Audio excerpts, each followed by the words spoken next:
तो मेरे solute and solvent, क्या हाल चाल है भाई? बेटा सॉल्यूट एंड सॉल्वेंट बोल दिया तो आप नाम तो समझ ही गए होंगे चैप्टर का, डेट इज सॉल्यूशन। तो बेटा जैसा कि मुझे नज़र आ रहा है कि भैया 11th के पेपर के बाद आप लोग बिल्कुल चले गए हो रिलैक्स मोड में बेटा, लेकिन ये है बोर्ड एग्जाम्स का साल, ये है बेटा नीट और जेईई के फाउंडेशन का साल। तो बिना किसी देरी के भैया आ जाओ क्लासेस में और हम स्टार्ट करेंगे आज क्लास 12th केमिस्ट्री का first chapter, that is solution. और बहुत ही बेसिक से मैं इस चैप्टर को करवाऊंगा बेटा, जहां पर आप किसी भी बच्चे को दिक्कत नहीं आने वाली है। आज छोटा सा लेक्चर लेंगे 5 10 15 20 मिनट का, और इसमें बेटा हम कुछ बेसिक बातें करेंगे सॉल्यूशन चैप्टर से। तो पहली चीज बेटा हम क्लास 9 से ही स्टार्ट करते हैं इस चैप्टर को, डेट इज मैटर। तो मैटर में बेटा हमारे पास दो कैटेगरी होती है बच्चों, and that is mixture and बेटा हमारे पास प्योर सब्सटेंस। जैसा कि आपको सभी को पता है मिक्सचर बेटा दो या दो से ज्यादा कंपोनेंट से मिलके बनेगा, और जबकि प्योर सब्सटेंस बेटा या तो एक सिंगल सब्सटेंस से मिलके बनेगा, या तो अगर वो दो या दो से ज्यादा मिलके बना है तो वो रेशियो फिक्स होगा बेटा। ठीक है, और जैसा कि अभी हम देखेंगे कि हम प्योर सब्सटेंस को अपने एलिमेंट एंड कंपाउंड में हमने क्या कर दिया है बेटा, डिफरेंशिएट कर दिया है। अब एलिमेंट क्या है बेटा? एलिमेंट बेटा हमारे पास वो चीज है, वो प्योर सब्सटेंस है जिसमें एक ही टाइप के एटम को हमने कंटेन करवाया हुआ है बेटा। मतलब वो जो सब्सटेंस है वो सिर्फ एक ही टाइप का एटम कंटेन करेगा। जैसे एग्जांपल, अगर मैं गोल्ड की बात करता हूँ बेटा, प्योर गोल्ड की बात, तो उसके अंदर गोल्ड के ही एटम्स होंगे बेटा। तो इसलिए हम गोल्ड को बेटा क्या बोलते हैं? एलिमेंट बोलते हैं बेटा। सिमिलरली अगर मैं कंपाउंड की बात करता हूँ, तो भाई अब कंपाउंड में कम से कम बेटा दो चीजें होंगी। जैसे मैंने मान लो NaCl ले लिया बेटा, अब ये दो चीजें एटलीस्ट दो चीजों से मिलके बनी है, कॉम्बाइन हुई है। लेकिन इस बात का ध्यान रखना कि जो कॉम्बिनेशन का जो रेशियो होगा बेटा, वो क्या होने वाला है बेटा? फिक्स्ड होने वाला है। करेक्ट? तो ये बात ध्यान रखनी है। उसके बाद अगर हम मिक्सचर में आए बेटा, तो दो चीजें हैं, होमोजीनियस एंड हेट्रोजीनियस।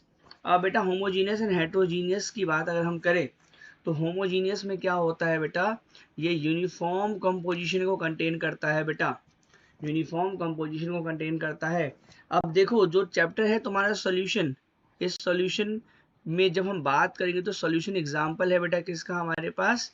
एक होमोजीनियस मिक्सचर का बच्चों। ठीक है, सिमिलरली अगर मैं हेट्रो की बात करूं तो ऑब्वियस सी बात है, जो कंपोजिशन होगी बेटा हमारे पास वो क्या होगी बच्चों? नॉन यूनिफॉर्म, जो कि आपने पढ़ा है बेटा सस्पेंशन एंड कोलाइडल के अंदर होती है।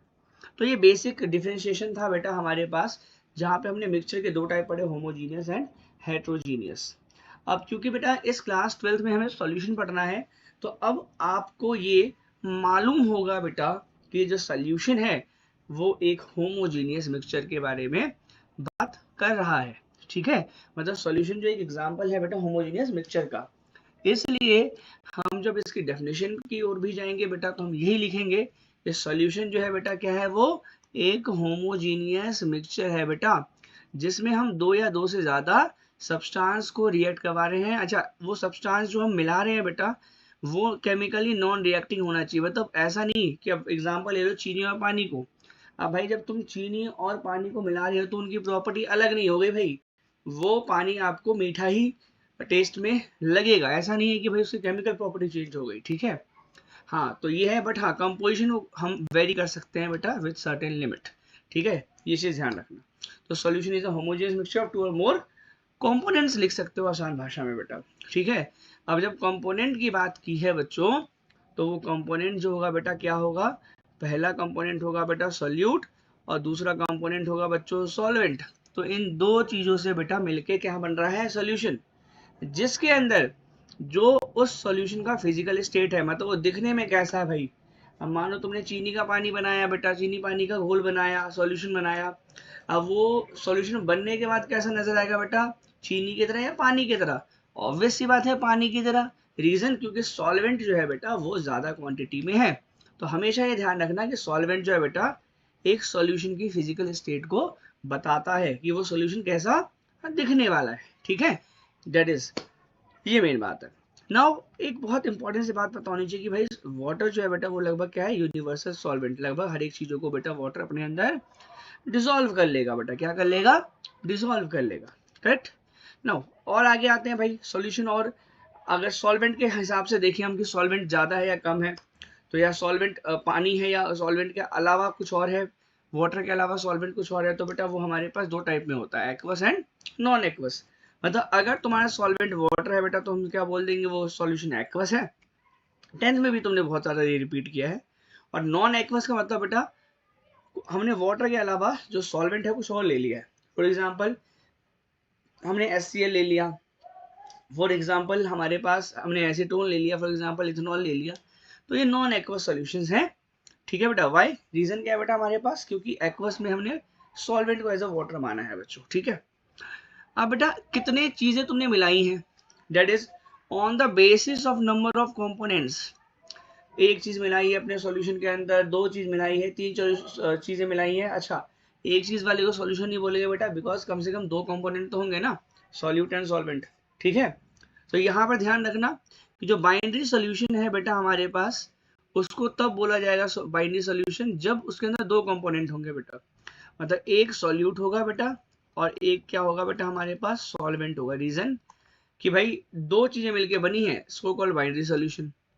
उसके बाद बेटा टर्नरी सॉल्यूशन की बात आई, तो देखो बेटा ऑब्वियस सी बात है, सॉल्वेंट तो सबसे ज्यादा क्वांटिटी वाला होगा तो वो तो एक ही होगा, लेकिन अब दो सॉल्यूट होंगे बेटा। क्या होंगे, दो सॉल्यूट। एंड थर्ड बेटा जो होगा हमारे पास, वो अगर 4 कंपोनेंट हुए, that is 3 solute and 1 solvent, तो उसे हम बोलेंगे बेटा क्वाटरनरी सॉल्यूशन।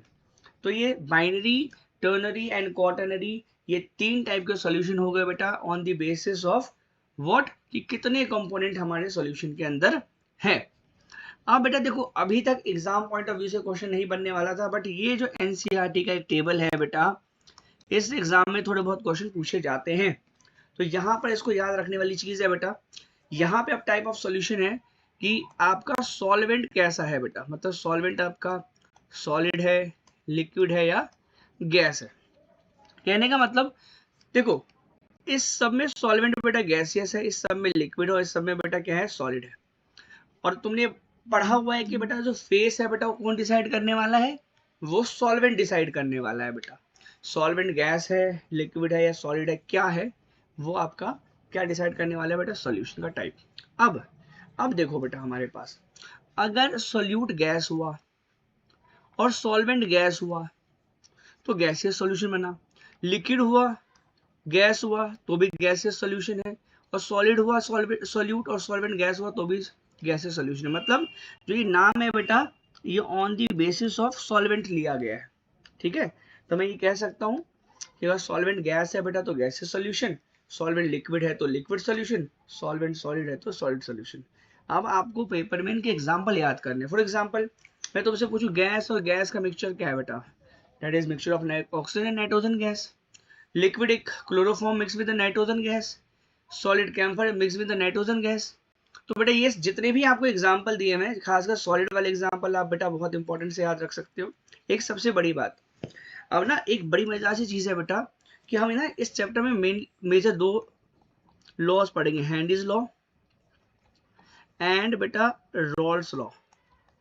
अब ना जैसे हैंडीज लॉ बेटा ये गैस इन लिक्विड पे बेस्ड हमारे पास लॉ है बेटा, एंड रॉल्स लॉ जो है बेटा वो किस पे बेस्ड है बेटा, सॉलिड इन लिक्विड पे बेस्ड है बेटा। ठीक है, तो इसलिए बेटा हमें इनके एग्जांपल्स याद होने चाहिए।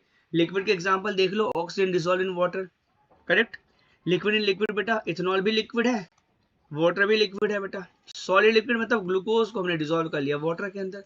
ये सारे बेसिक एग्जांपल है बेटा, थोड़ी मेहनत सॉलिड को याद करने में होगी, जिसमें आप देखोगे कि जो सॉल्यूशन ऑफ हाइड्रोजन है बेटा वो पैलेडियम में हम ऐड कर रहे हैं, तो पैलेडियम सॉलिड हुआ, हाइड्रोजन गैस हुआ बेटा। एमेलगम ऑफ मर्करी विद सोडियम, इसमें बेटा हमारे पास सोडियम सॉलिड हुआ बेटा, मर्करी लिक्विड हुआ। यू नो वेरी वेल कि मर्करी रूम टेम्परेचर पे लिक्विड होता है बेटा। ऐसे कॉपर एंड गोल्ड, इनको जब एलॉय करेंगे बेटा तुम्हें पता है 24 कैरेट का गोल्ड होता है प्योर, उसको हम एलॉइंग करके बेटा 23, 22, 21, 18 कैरेट का बनाते हैं। कैसे बेटा, एलॉइंग करके। तो these are the type of solution. तो बेटा आज जो मैंने डिस्कस किया इस 5-10 मिनट के लेक्चर के अंदर, वो बेसिक तुम्हें क्या नॉलेज दी है बेटा, इंट्रोडक्शन दिया है सॉल्यूशन के डेफिनेशन पे, and different type of solution होता है बेटा, जैसे अगर on the basis of faces, on the basis of number of component and on the basis of solvent क्या है बेटा हमारे पास, ठीक है। तो मिलते हैं नेक्स्ट वीडियो में जिसमें हम बात करेंगे कॉन्सेंट्रेशन टर्म्स के बारे में, जो कि ऑलरेडी आपने 11th क्लास में पढ़ा है, जिसमें molality, percentage, molality, mole fraction, ये सब आता है बेटा। मिलते हैं नेक्स्ट वीडियो में, तब तक भाई पढ़ाई के लिए अपना मूड बना लो और सॉल्यूट और सॉल्वेंट मिल के आप बेटा सॉल्यूशन बनाओ, ठीक है। मिलते हैं नेक्स्ट वीडियो में, बाय बाय, कीप लर्निंग।